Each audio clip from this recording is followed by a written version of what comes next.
The Rush Hour with James Golden. Entertaining and informative on the Red Apple Podcast Network.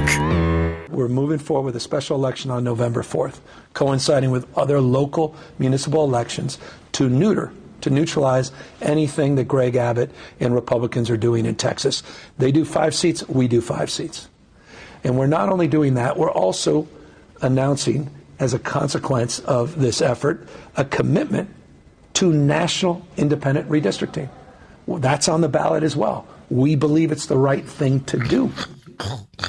As many of you as possible to flood our state. Like when it's election time, I want them to be so mad that they did all of this, because we have people coming from the entire country to Texas to make sure that this little scheme that they tried to pull, where they were just going to steal and diminish the voices of black and brown people, I want us to be so loud that they actually go running and trying to figure out what's that little racist town they all hiding in, and some, what is it, Missouri, Arkansas. I think they all ran to Arkansas. That's where they need to run off to. That's how I want them to feel after this election. So no matter what happens, I need y'all to stay in this fight, because literally the war is just starting.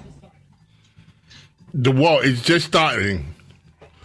Welcome, my friends. The Tuesday edition of Bo Snerdley's Rush Hour is on the air, the fastest hour in American media, without question or doubt. Yes, you heard from Gavin Newsom there, California, all-out warfare, and then you heard from, you know the voice of Jasmine. And she's urging people, and I'm sure there are people all around America right now. Did you hear what Jasmine said? Did you hear what Jasmine asked us to do? Jasmine Crockett asked us to pack our bags and move to Texas. Just move. Just flood Texas. Because she wants Republicans to be mad when all the new people listening to Jasmine flood Texas. Just like that. Pick up, move, go to Texas. I am sure that many people right now, as I said, of her ever-growing fan base are listening and will comply with the orders given by Jasmine. Move to Texas so that Republicans will be mad in the next election, and they'll have to go to that little racist town. Where is it? Arkansas. I don't even know what's happening. Anyway, this move in Texas, by the way, Texas last night, we get more theatrics. More theatrics from another woman, a Karen of color. And those theatrics involve, you gotta love this, even though I cringed, I will be honest with you a little bit. So in Texas now, the Democrats have come back home. The day that Beto O'Rourke's money froze up, judge said you can't send money out of state. All of a sudden, Democrats packed the bags, come back home. He had been raising money through a PAC and funneling it out to Democrats. Can't do that. Democrats come back home to Texas. So part of what has happened since they have returned, Texas politics is just filled with infighting, by the way, folks, if you haven't noticed. Infighting among the Republican caucus, infighting, of course, with the Democrats and Republicans, infighting with the Senate and the House legislative branch down there. It's just a massive brawl in Texas. Kind of reminds me of the Florida delegation, too, in some ways. And it used to be like that in the New York delegation before the liberals took over New York to such an extent that they neutered Republican voices. It almost used to be like that once in a while in the California delegation back before Democrats successfully gerrymandered that state and froze Republicans out of power with a supermajority. At any rate, one of the things that happened when the Democrats came running home is that they have new requests. Now, the new session has begun, so the leadership in Texas legislature has told these Democrats they need permission slips. They need signed permission slips before they leave the chamber, saying, and they're escorted by troopers now to make sure they don't hightail it out of town and do another one of these quorum busters. Now, I have to admit, in all honesty, if I'm a grown adult, I'm a legislator, someone says you need a permission slip signed by I'd be a little ticked off by it. But there's a reason for it. They left.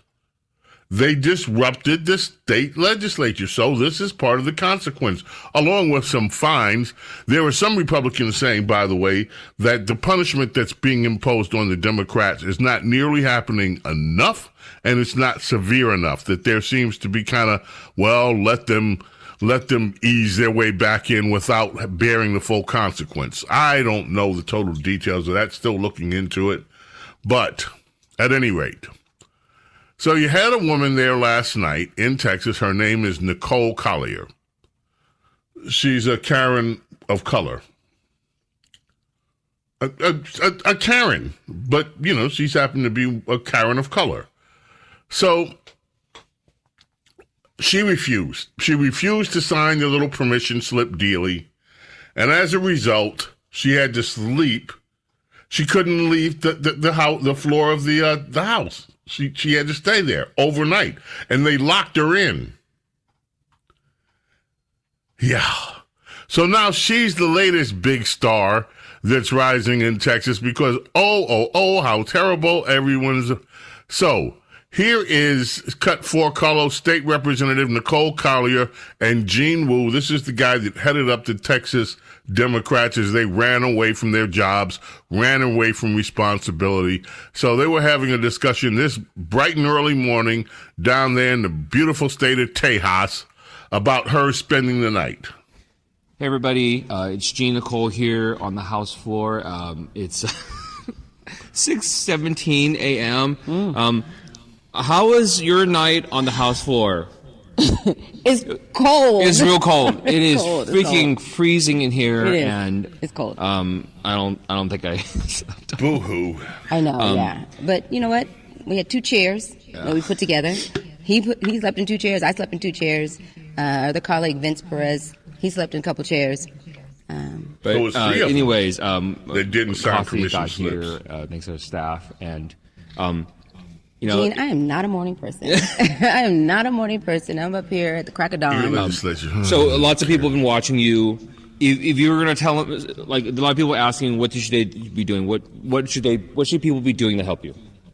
I think they need to find their resistance. Finding your voice and your resistance, that will make a change in America. Because this is civil disobedience, right? Hold What on we're one doing second. right now. Just pause that. Pause right there. Carlos, can you find your voice very quickly? Where would you find your voice? What do you mean? Well, she's urging people, this is what you can do to help. Find your voice. Can you find your voice, please? I don't get what she's trying to make me do. She wants you to find your voice and then find your resistance. Where is your resistance? At home, I don't know. Like, I'm minding my own Man, business. come on. You're just not helping. Philip, do you have a voice? I have no voice. He's You also can't not a find it person of anywhere? color. What's that? He's also not a person of color. Oh. No voice. Oh. That might explain things. Do you have any resistance, Philip? Philip, resistance. I'm white. I have no resistance, no voice. Jeez Louise. TJ, can you find your voice somewhere, please? I'll try. You'll try. Do you have any resistance? I'll try. You'll try. I'll tell you, these people. Okay, continue with this woman. Find Civil your voice. disobedience and It's Find your resisting. resistance. yeah, It's everybody resisting. can find their own way to do this. Don't get yourself in trouble. Don't get yourself in trouble. Maybe, but good trouble. Good trouble. Right. That's what it is. We need to shake things up and make some good trouble to have good change. Yeah. Thank y'all for the support. We appreciate it. It means a lot. And to everybody who got arrested last night in the protest. Oh, yeah, we're people with did you. get arrested. Stand strong. Stand strong. Stay strong. People got arrested. Okay, so she's sleeping. She can't leave. These 3 people didn't sign their permission slip, so they locked them in the freezing cold Capitol there, House floor. They're looking for their voices, or they found theirs, and they're urging you to find yours and find your resistance. Meanwhile, outside of the door of the Capitol, for a while, this is what it sounded like, Cut 7, Carlos, while they were in there trying to get used to the cold room and put chairs together to sleep, this is what it sounded like outside.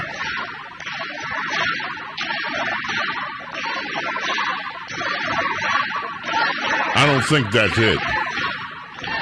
That sounds like a protest. Let them go. Let them go. That was weird. Yeah, let them go. They didn't let them go. No one was holding them. They were holding themselves. Anyway, some protesters, about 5 or 6 of these young Karens, and they were not all Karens of color. There were some Karens of color and Karens of non-color and all that. But 5 of them decided to stay in the State House after the cops told them to clear out. They got arrested. They were arrested for trespass. They were told not to set foot in the Capitol again for a year. Otherwise, they're going to be arrested again. So we had that. Then we have, and we got to take a break. Let's take the break now. When we get back, we'll just wrap up this new Texas form of resistance daily, and move on, because there are other things in the news. But this redistricting thing, what's happening in Texas is beautiful to see in some ways. Let me just give you a hint of what's coming. Texas Democrats fear incumbent versus incumbent brawl after redistricting. So that's coming up in Texas. 2 Democrats now are going to have to butt heads against each other, and they fear this. We're coming back. James Golden, Snerdley. Fastest hour in American media. Keep it right here. The Rush Hour with James Golden on the Red Apple Podcast Network.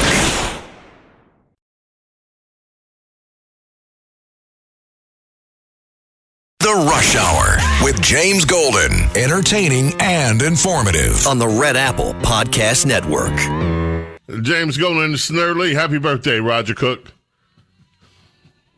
All right, so we have more from this, and I don't want to stand in all day. But they're promoting her to be the Karen of color. She's like the next new wave. This Nicole Collier.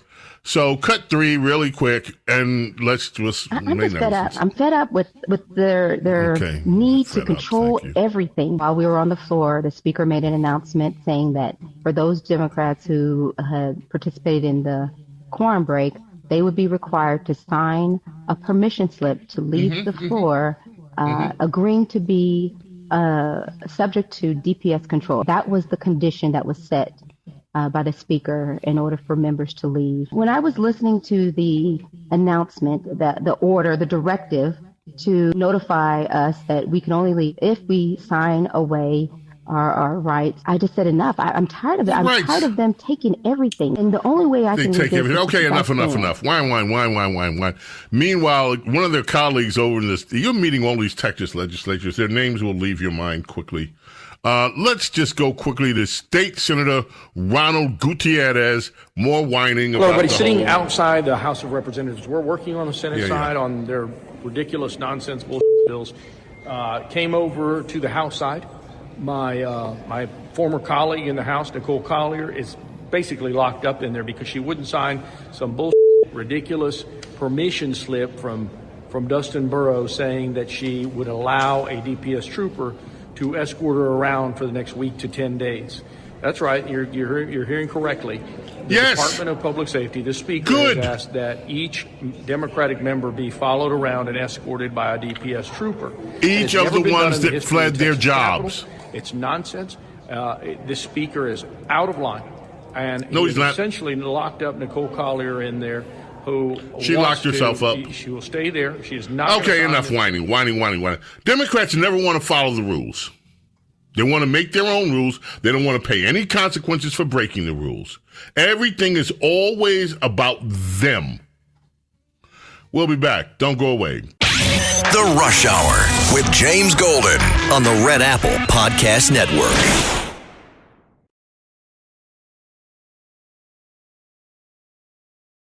The Rush Hour with James Golden. Entertaining and informative on the Red Apple Podcast Network.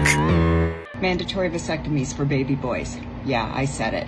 And if that made you flinch, good. You won't want to miss part 2 either. Trust me. You want to solve half of society's problems? Start there. Because here's the truth. Men don't want to wear condoms. They don't want accountability. They want raw. And when the baby comes, they say, oh, it's not my problem. So fine.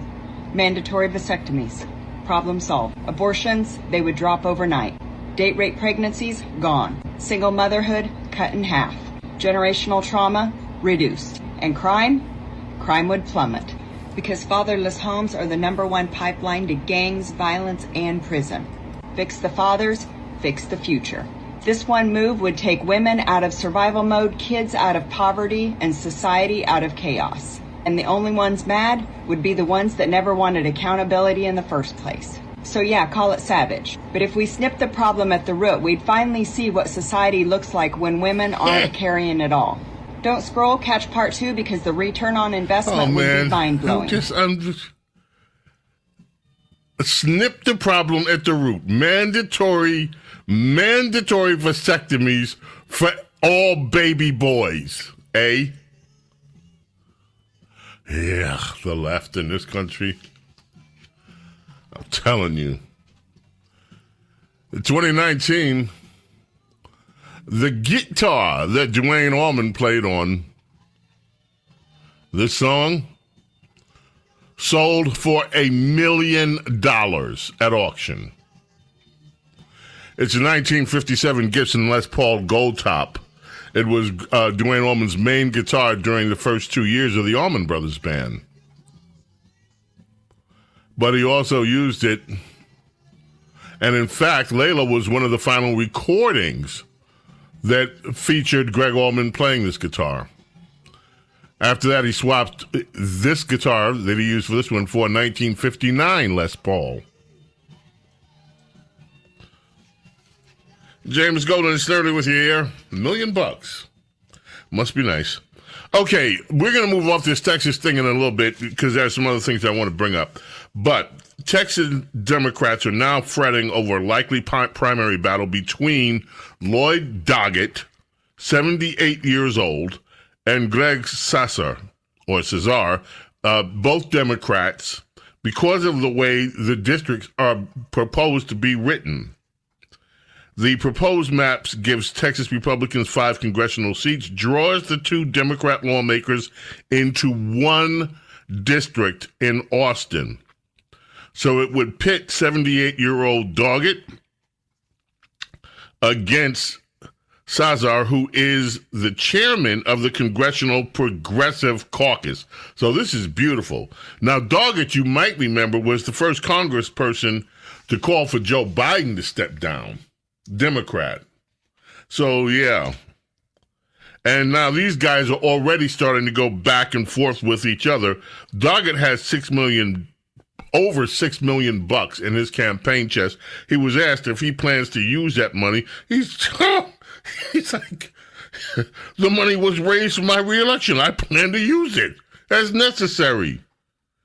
And what he's suggesting is that this guy says, go to another district. And that they're already bickering with each other, and that is fun to watch. So we shall see how all this, folks, this Texas deal is important.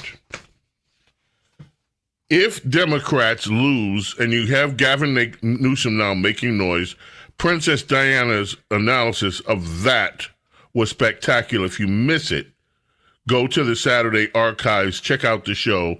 And it's really impressive. But that said, even if California makes this move and they're able to get it through and they're able to pick up seats, there are other states that can and should get involved here. We are talking nothing less than the Democrat Party imploding for generations if this is successful. There is a congressman who gets it. His name is Warren Davidson. He's out of Ohio.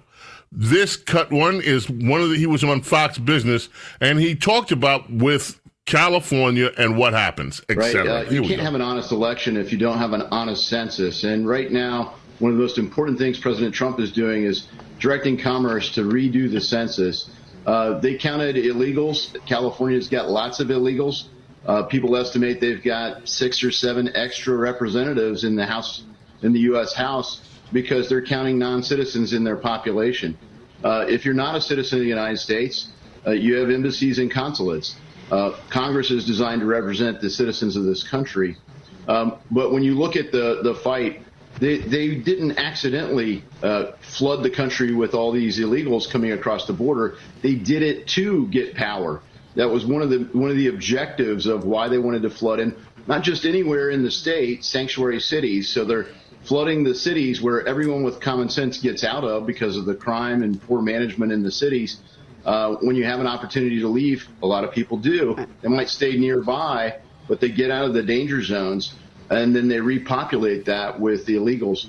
So states like California are gaming this system, and it is a fight for just protecting people here in Ohio. For example, what's going on in California stole a seat from our congressional delegation. Instead of 16 representatives, we now have 15. So it has an impact all over the country. That's interesting that you say. And this is why this battle is so important, folks, and it needs to be addressed every step of the way, including if California takes action, there has to be a response from some of the other states. Meanwhile, Georgia Senator Jon Ossoff is railing because he says that people in his party and leaders, business leaders, others are terrified about speaking out. Cut 8, Carlos, I found this really amazing. And I also encourage all of us to raise our voices. Find your voice, raise your voice, do whatever with your voice. There is not safety in keeping your head down. Really? And I have had leaders in every sector of the economy, every part of the nonprofit world and academia, come into my office for the last 5 or 6 months and tell me that they're terrified, but they're not going to say anything because they don't want a target on their back. They don't need a federal investigation. They don't need to face a targeted effort to defund them.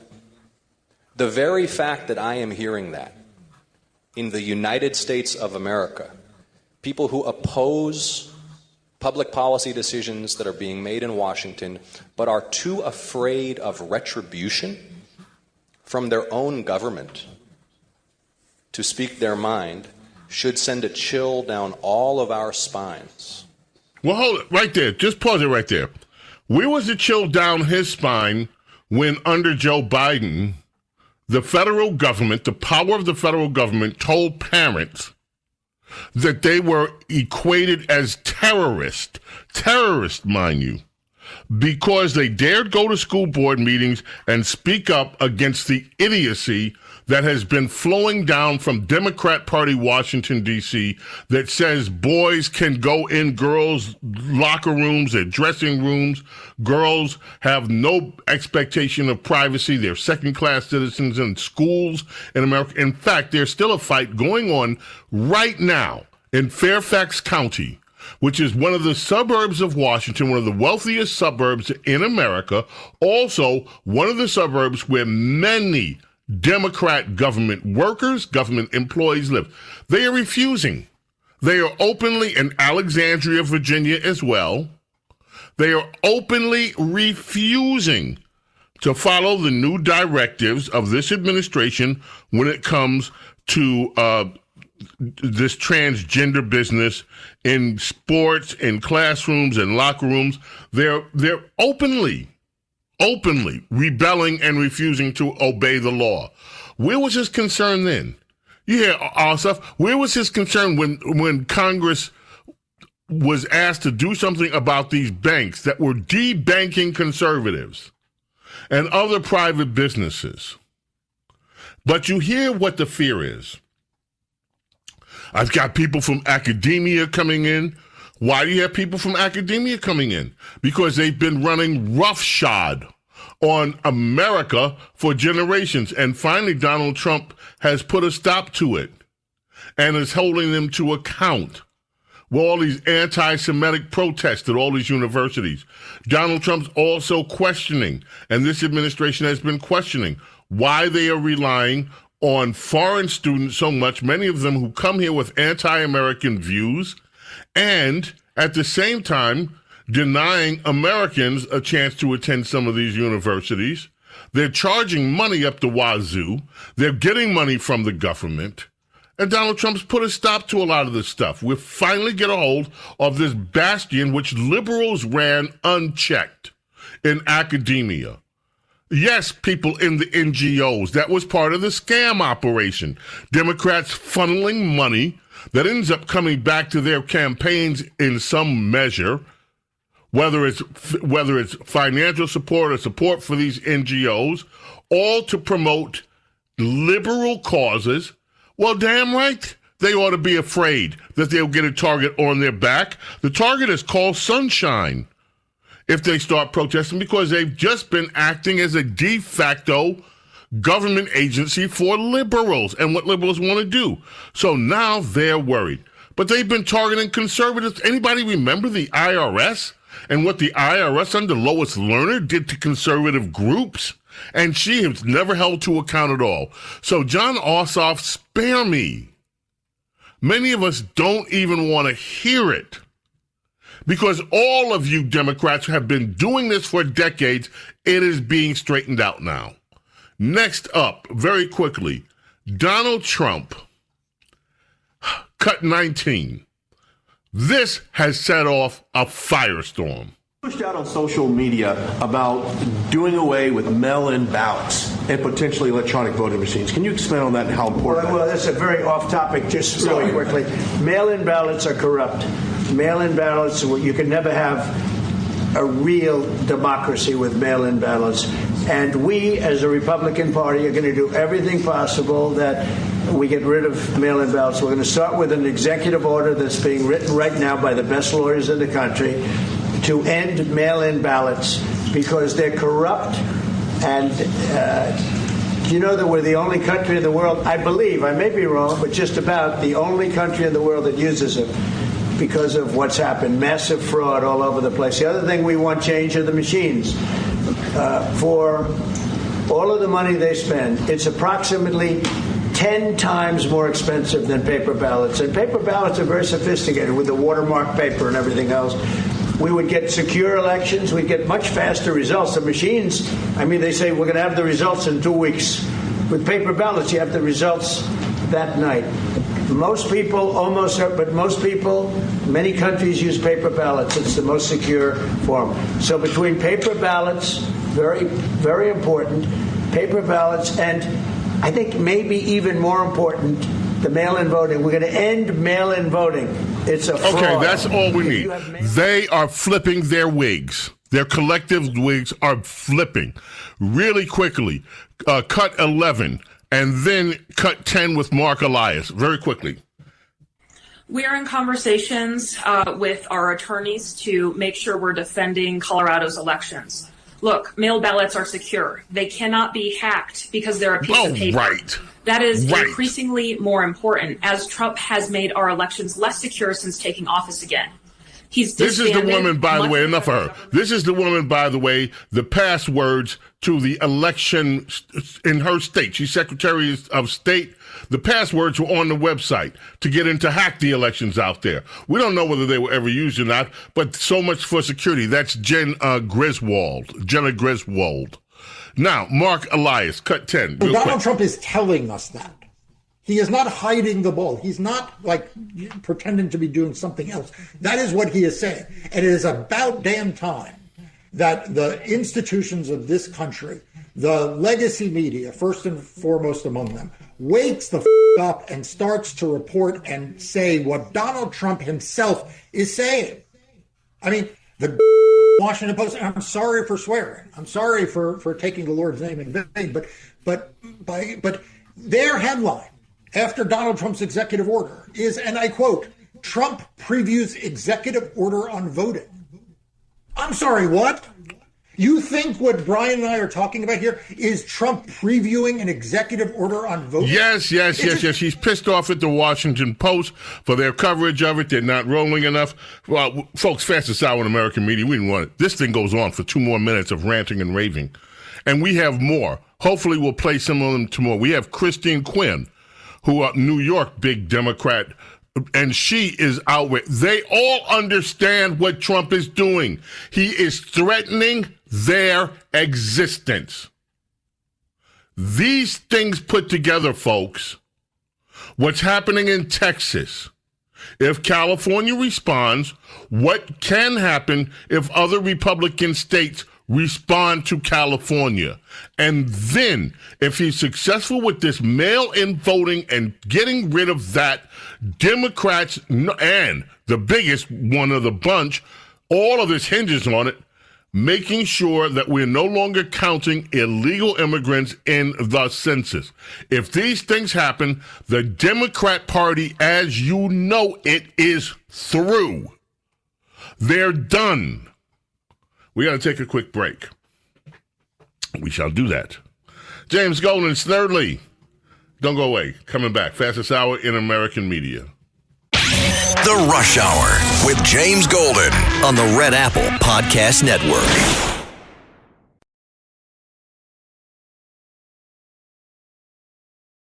The Rush Hour with James Golden. Entertaining and informative on the Red Apple Podcast Network.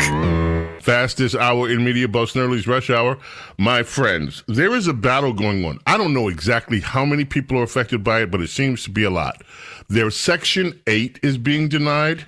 Their food stamps, in some cases, are going away. Most of these are very young people in their 20s. Some of them may be in their 30s. Some of them do not like it. For instance, this woman. Let me tell all of y'all that's so happy that they taking away Section 8, and everybody in the world is so happy that they taking away food stamps. It's cool if y'all feel like people been abusing them. It's cool. Do what you feel how you want to feel. But let me tell you from the other side of the tracks. Crime rate going up. Yeah, people going to jail, but crime rate is going to an all-time high.